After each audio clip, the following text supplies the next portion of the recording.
Tout n'a qu'à changer Lévinis.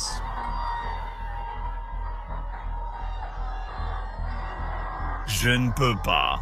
L'Iran met les États-Unis au défi d'intervenir, avec des milliers de morts selon les rapports, et des morgues débordant à Téhéran. Le Parlement iranien vient de tracer une ligne rouge. Il menace de détruire les bases américaines si le président Trump intervient. Puis, quelques heures plus tard, nous avons le président iranien lui-même appelant à une guerre civile et ordonnant à ses partisans de tuer les manifestants. Mais dans la rue, la peur a disparu. Les manifestants ripostent et ils viennent d'éliminer un haut commandant du corps des gardiens de la révolution islamique dans leur vengeance. Voici les dernières nouvelles sur l'explosion de violence à l'intérieur de l'Iran. Cela fait plus de 72 heures, donc plus de 3 jours, que l'internet iranien a été coupé, et les manifestations n'ont pas du tout ralenti. Il devient de plus en plus difficile d'obtenir des détails sur ce qui se passe à l'intérieur du pays. Mais d'après les vidéos que nous recevons des utilisateurs qui ont Starlink, nous voyons que les manifestants sortent encore chaque soir. Et cela malgré le fait que les forces iraniennes utilisent désormais des munitions réelles, et que les responsables iraniens appellent publiquement à la mort. Pour tous ceux qui sont dans la rue, les manifestants comprennent que c'est maintenant ou jamais. À cause de tout cela, les meurtres ont considérablement augmenté depuis la coupure d'Internet.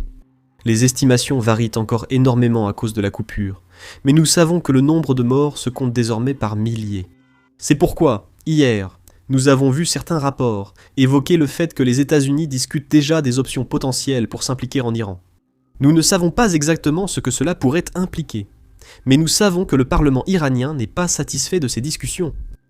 C'est pourquoi le président du Parlement iranien, ou le chef du Parlement, menace maintenant les bases américaines au Moyen-Orient. Écoutez bien.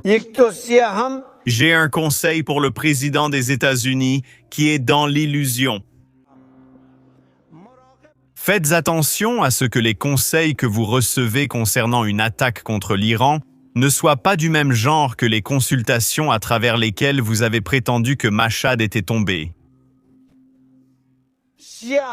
Donc, pour que vous ne fassiez pas d'erreur de calcul. Sachez qu'en cas d'attaque contre l'Iran, les terres occupées, Israël, ainsi que les bases militaires américaines dans la région, seront nos cibles légitimes. Je ne peux pas.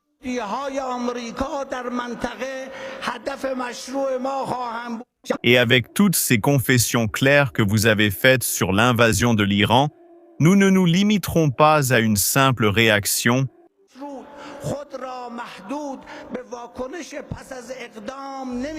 Nous réagirons selon les menaces. Il était nécessaire de vous dire cela, ainsi qu'à tous vos alliés dans la région, afin d'éviter toute erreur de calcul. Sinon, il sera trop tard pour regretter. Dieu est le plus grand. Dieu est le plus grand. Mort aux États-Unis.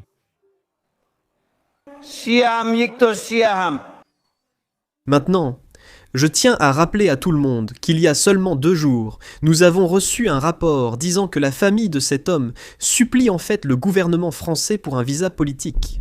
Il veut un asile politique à cause de ce qui se passe en Iran. Regardez ceci. La famille du président du Parlement iranien aurait tenté d'obtenir un visa par l'intermédiaire d'un avocat basé à Paris. Nous savons aussi que le neveu de l'ancien président a également essayé de fuir le pays, tout comme de nombreux autres responsables iraniens. Et maintenant, le même président du Parlement essaie de provoquer une guerre avec la plus puissante armée du monde. C'est ce qu'on appelle être dans l'illusion. Et il ne semble pas être le seul à être dans l'illusion. Un autre responsable iranien a déclaré que l'Iran devrait capturer le président américain Trump, tout comme les États-Unis ont capturé Maduro, a-t-il dit, et je cite, « Après les récentes déclarations de Trump, toute opération à l'intérieur du territoire américain est définitivement permise, surtout contre les responsables américains, et ceux qui leur sont liés. L'Iran doit faire avec Trump ce que Trump a fait avec Maduro. Trump doit payer le prix pendant ou même après sa présidence. Personnellement, j'espère que Trump sera capturé maintenant. C'est là qu'il est important de se rappeler que le régime iranien a en fait tenté d'assassiner Trump à plusieurs reprises. Lors de l'élection de 2024, l'Iran cherchait à empêcher Trump de se présenter. Donc ça ne me surprendrait pas si les États-Unis s'impliquaient réellement dans ces manifestations et aidaient d'une manière ou d'une autre les manifestants à renverser le régime. C'est pourquoi, ensuite, nous avons le général David Petraeus, qui explique comment les États-Unis pourraient s'impliquer. Parce qu'il y a beaucoup d'options. Même si les États-Unis ne veulent pas envoyer de troupes au sol, écoutez ceci. Eh bien, il y a de nombreuses options. Vous pouvez aller de l'approche diplomatique à l'approche informationnelle. Même le simple fait d'installer des antennes Starlink sur le terrain les aiderait à communiquer entre eux et avec le monde extérieur. Il peut y avoir des sanctions économiques de différents types contre des individus, contre la capacité de l'Iran à exporter du pétrole. Il existe des options humanitaires. Et puis, bien sûr, Il existe de nombreuses options militaires. Et j'étais aussi l'ancien commandant du commandement central des États-Unis qui couvre le Grand Moyen-Orient, ce serait le commandement régional des forces combattantes. qui, sans aucun doute, a élaboré les différentes options à présenter au président et aux autres responsables pour examen. Il peut certainement y avoir des frappes contre le quartier général des forces de sécurité, des organisations qui répriment violemment ces protestations, ces manifestations et qui ont tué un très grand nombre de personnes. Il pourrait s'en prendre à la capacité de missiles qu'il possède, qui, bien sûr, a été lourdement endommagée lors des frappes israéliennes contre l'Iran et qui s'est terminée par une intervention américaine. Un bombardement important également. Ils ont essayé de reconstituer ces arsenaux de missiles qui pourraient être utiles. Cela pourrait empêcher une partie des représailles qui pourraient à nouveau poser problème. Un certain nombre d'activités différentes qui ne nécessiteraient pas de troupes au sol, dont beaucoup pourraient même être réalisées avec des systèmes sans pilote, des missiles de croisière et autres. Comme vous le savez, couvrir des manifestations sur YouTube est une tâche très risquée parce que YouTube a tendance à restreindre ses vidéos. Donc, si vous le pouvez, aidez-nous en cliquant sur le bouton « S'abonner » ci-dessous. Cela voudrait vraiment dire beaucoup pour nous en ce moment. Hier, nous avons vu les commandants de CENTECOM demander plus de temps au président Trump. Cela signifie qu'ils avaient besoin de plus de temps, soit pour comprendre comment ils pouvaient s'impliquer, soit pour déterminer ce qu'ils pouvaient faire à l'intérieur de l'Iran. Nous ne savons pas exactement de quoi ils parlaient, mais nous savons qu'ils demandaient un délai. Et aujourd'hui, nous voyons des rapports indiquant que Trump doit recevoir mardi un briefing sur des options spécifiques pour répondre aux manifestations nationales en Iran. Donc, espérons que nous aurons bientôt une décision à ce sujet. Mais pendant que nous attendons, il semble que le massacre à l'intérieur de l'Iran se poursuive toujours. Les forces de sécurité tuent des milliers de personnes chaque nuit. Regardez la vidéo à l'écran. Elle provient d'un hôpital iranien à Téhéran. À l'écran, vous pouvez voir des personnes qui ont été déclarées mortes. Les corps sont transportés à l'hôpital dans des camionnettes. Et on demande aux gens de regarder ces images à la télévision pour découvrir ce qui est arrivé à leurs proches. Dans une seule vidéo d'environ 6 minutes, on peut voir qu'il y a au moins 200 corps exposés. La seule raison pour laquelle nous avons cela, c'est grâce à Starlink. Et je veux juste rappeler à tout le monde, encore une fois, ceci provient d'une seule vidéo dans une seule région. Imaginez ce que le régime fait dans tout le pays. En fait, certains des témoignages de médecins et de soignants venant d'Iran sont vraiment horribles. Un soignant de Téhéran a déclaré à la British Broadcasting Corporation qu'il y avait des tirs directs à la tête des jeunes, ainsi qu'à leur cœur. Par ailleurs, le médecin a indiqué qu'un hôpital ophtalmologique de la capitale est passé en mode crise. La situation est tellement grave que les morgues et les hôpitaux ne peuvent même pas garder les corps des personnes décédées qui leur sont amenés. Cela signifie que les autorités emportent ces corps et font ensuite du chantage aux familles, si elles veulent récupérer les corps. Ils demandent 6 milliards de rials, soit environ 7000 $, juste pour libérer ces corps, afin qu'ils puissent être enterrés. C'est horrible de lire des choses pareilles. Et maintenant, nous avons des commandants iraniens qui passent à la télévision d'État iranienne et qui comparent ces manifestants à Daesh. Ils disent que ces manifestants méritent de mourir parce qu'ils sont de purs criminels. Écoutez. Un mouvement véritablement destructeur est entré en scène qui avait une organisation spécifique et qui n'avait rien à voir avec ces manifestations, qui prétendent avoir raison sur les questions économiques.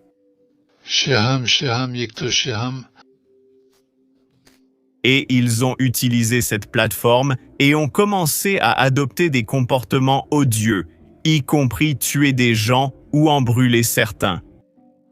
C'est similaire à ce que fait Daesh, capturer quelqu'un, l'enfermer dans une cage et y mettre le feu ou le décapiter. Ces choses ne seraient jamais faites par quelqu'un qui proteste pour des questions économiques. Heureusement, certains de ces commandants font face au karma qu'ils méritent. Le colonel des gardiens de la Révolution, Maïd Rahimi, a été tué par des manifestants anti-régime.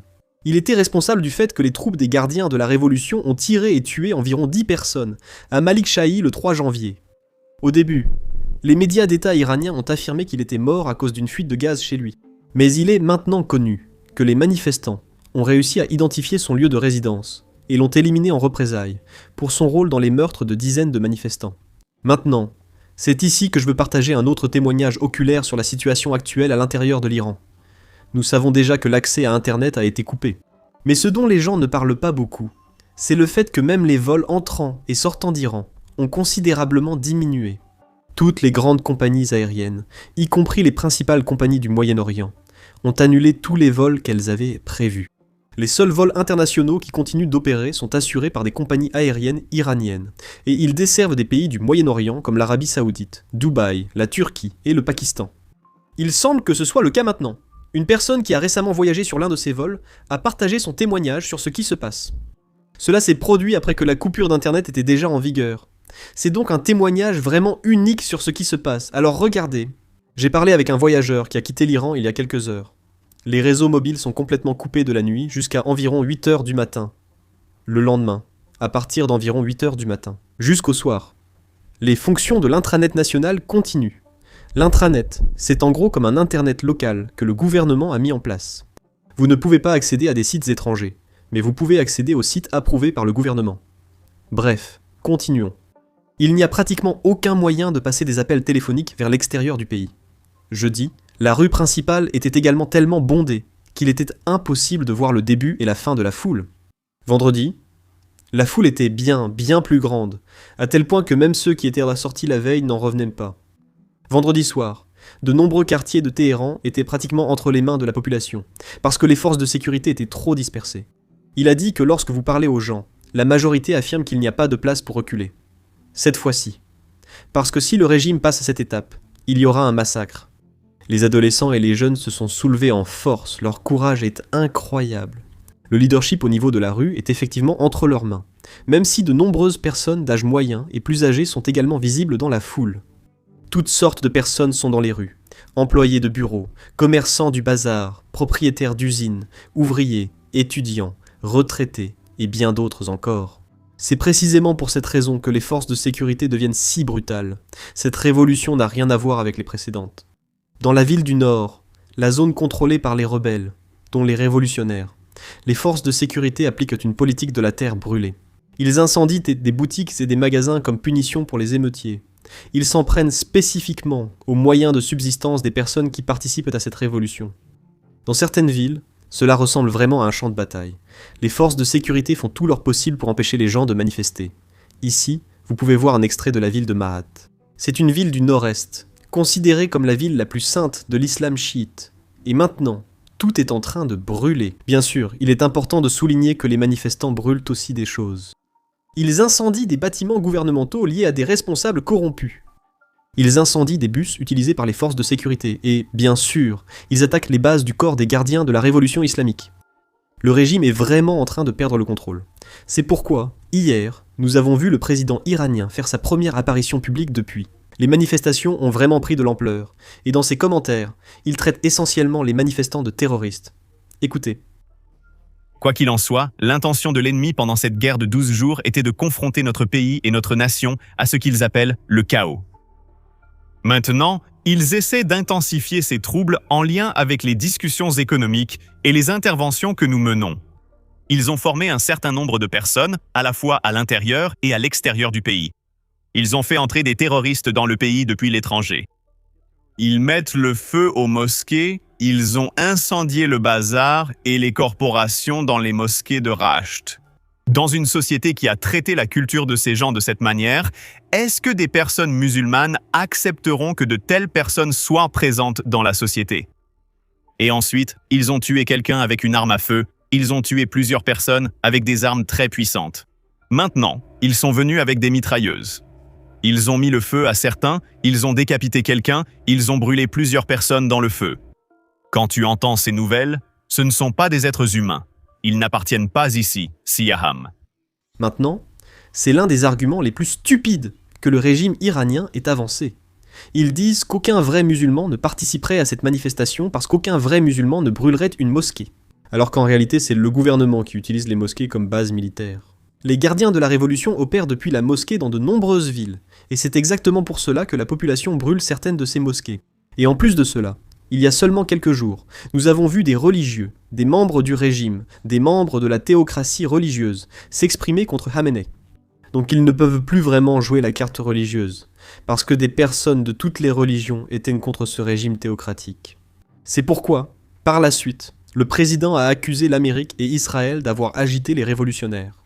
Il continue aussi en accusant les familles iraniennes qui n'éduquent pas leurs jeunes. Il rejette essentiellement la faute sur la famille, en disant « Eh, vous ne vous occupez pas des jeunes enfants, et c'est pour ça qu'ils meurent dans les rues. Écoutez bien. » Chers jeunes, nous vous demandons de ne pas vous laisser tromper par ces agitateurs et terroristes, sur la base des analyses que vous avez faites dans vos esprits, à tort ou à raison, avec les événements qui se sont produits. Malheureusement, certains problèmes malheureux sont survenus pour certaines familles.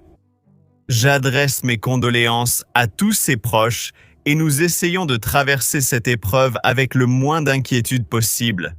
Je dis aux familles d'éduquer leurs jeunes afin qu'ils ne s'impliquent pas avec des terroristes ou des émeutiers à cause de leurs inquiétudes. Est-il possible d'incendier une banque en une nuit, de mettre le feu à des camions de pompiers, aux transports publics, aux mosquées, aux marchés et aux maisons des gens? Quel genre de protestation est-ce? Quel genre de prestation professionnelle est-ce? Qui a créé la haine dans le cœur des gens? L'Amérique et Israël sont là-bas en train de leur donner une leçon. Allez, nous sommes là aussi. Ce sont les mêmes qui ont attaqué ce pays et tué nos jeunes et nos enfants qui leur ordonnent maintenant de faire cela. C'est nous, toi. Vas-y, détruis-le. On viendra après toi. Famille, s'il vous plaît, ne laissez pas vos jeunes s'impliquer avec des émeutiers et des terroristes qui tuent des gens dehors. Manifestation. Nous devons écouter votre protestation. Nous devons répondre à vos préoccupations. Asseyons-nous ensemble. Unissons-nous. Maintenant, si une décision est prise concernant la manière dont le gouvernement américain soutiendra les manifestants, nous ne manquerons pas de vous tenir informés. Alors, n'oubliez pas de cliquer sur le bouton s'abonner ci-dessous. Je m'appelle Sam, et je vous retrouve dans la prochaine vidéo. L'un des problèmes avec la réalisation de vidéos comme celle-ci, où l'on montre beaucoup de frappes de drones, même si aucun humain ou soldat russe n'est blessé, dans la vidéo, YouTube démonétise ou restreint généralement nos vidéos. En fait, la semaine dernière, nous avons eu 4 vidéos de guerre qui ont été démonétisées, selon YouTube. Montrer des frappes de drones, ou même des images des lignes de front, n'est pas adapté aux annonceurs, et c'est pourquoi les vidéos sont restreintes. Mais c'est la réalité de la guerre moderne, et c'est la guerre que les Ukrainiens mènent et essaient de survivre. Nous pensons donc qu'il est important de couvrir tout cela, et c'est pourquoi nous avons lancé notre propre plateforme, Business Basics. Nous l'avons construite à partir de zéro, donc nous n'avons aucune restriction. Nous n'avons pas besoin de flouter nos frappes de drones, nous n'avons pas besoin de flouter les images du front, et nous n'avons pas besoin de flouter les bases aériennes russes détruites. En plus de cela, nous ne diffusons aucune publicité sur le site. De cette façon, nous n'avons pas à nous censurer simplement parce que les annonceurs ne sont pas satisfaits de ce que nous couvrons. Nous ne finançons pas le site par la publicité, nous le finançons grâce à votre soutien. Donc si vous êtes quelqu'un qui s'intéresse à ce type de couverture, et si vous voulez regarder nos vidéos sans censure et obtenir du contenu bonus que nous ne pouvons tout simplement pas mettre en ligne ici sur YouTube, alors rejoignez-nous sans hésiter sur basicsinsider.com. Vous pouvez également cliquer sur le lien dans la description ou scanner le code QR affiché à l'écran. En nous rejoignant, vous pourrez regarder tout le contenu que nous avons déjà mis en ligne ainsi que toutes les vidéos que nous publierons à l'avenir. En plus de cela, vous soutiendrez notre travail et notre chaîne. Alors merci beaucoup. Je m'appelle Sam et je vous retrouve dans la prochaine vidéo.